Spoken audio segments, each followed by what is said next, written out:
छोटे शहरों में म्यूचुअल फंड का विस्तार करने के लिए कैपिटल मार्केट रेगुलेटर सेबी ने छोटे शहरों में अतिरिक्त 30 बेसिस पॉइंट एक्सपेंस रेशियो की योजना जो बनाई थी उसे फिलहाल ठंडे बस्ते में डाल दिया है।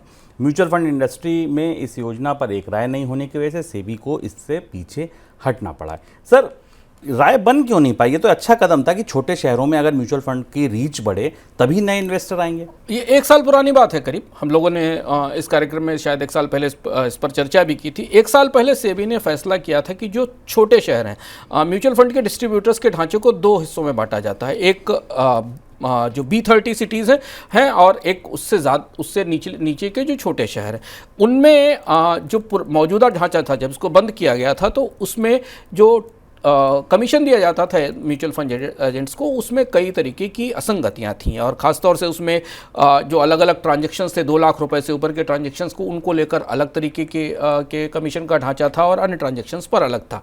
तो इसलिए सेबी ने इस पूरी व्यवस्था में एकरूपता लाने के लिए इस व्यवस्था को रोक दिया था और उसके बाद म्यूचुअल फंड इंडस्ट्री से 1 साल से उनकी बातचीत चल रही। तो ना तो म्यूचुअल फंड उद्योग की तरफ से इसको लेकर कोई प्रस्ताव सेबी को सहमत करा पाया और ना सेबी अपने प्रस्ताव से सहमत ले पाई और इसलिए अभी तक ये प्रक्रिया शुरू दोबारा नहीं हो पाई।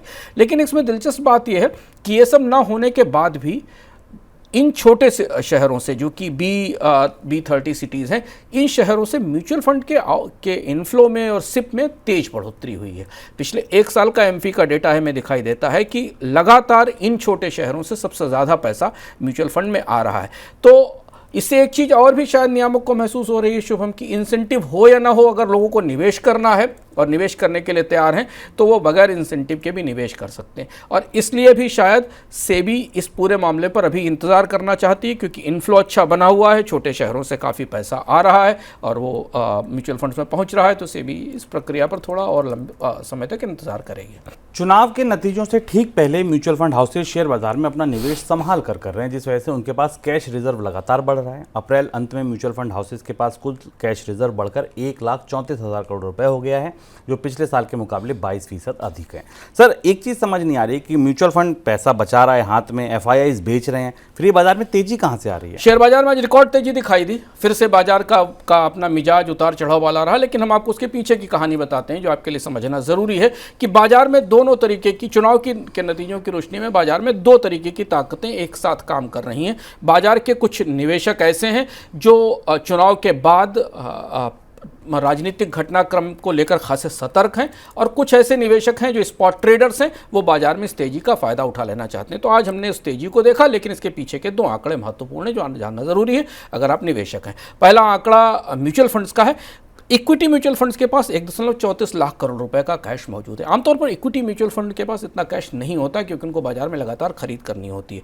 माना जा रहा है ये पिछले साल के दिसंबर के मुकाबले 22% ज़्यादा है। तो ये माना जा रहा है कि अगर चुनाव के नतीजे बाजार की अपेक्षाओं के विपरीत आते हैं और बाजार में किसी तरीके का उतार चढ़ाव होता है तो म्यूचुअल फंड रिडम्पशन के दबाव को देखने के लिए या बाइंग की बेटर अपॉर्चुनिटी के लिए, दोनों ही परिस्थितियों में अपने आप को कैश पावर के साथ होल्ड करके तैयारी कर रहे हैं इस समय बाजार में जाने से। इसका एक और इंटरप्रिटेशन, एक और व्याख्या हो सकती है कि चूंकि बाजार में वैल्यूएशन इस समय इतने ज़्यादा है कि म्यूचुअल फंड्स को लग रहा है कि इस वैल्यू पर खरीदने में कोई ज़्यादा फायदा नहीं है, बाजार में एक करेक्शन आएगा, उस करेक्शन के बाद बाजार में एंटर किया जाए। तो लेकिन जैसा बाजार में क्या होता है कि एक संकेत को 2 तरह से पढ़ा जाता है, तो इस संकेत को बाजार इस तरह से पढ़ रहा है।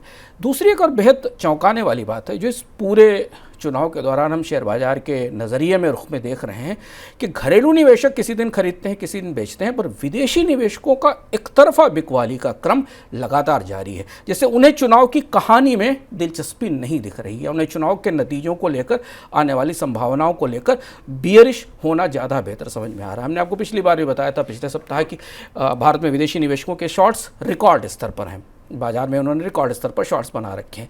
फिर दूसरा आंकड़ा आया कि उनकी तेज बिकवाली हो रही, 37,000 करोड़ के आसपास की बिकवाली पिछले हफ्ते में हुई जो कि बैंकिंग और फाइनेंशियल सेक्टर में थी और IT में थी। और अब तीसरा आंकड़ा जो आया वो और भी चौंकाने वाला है।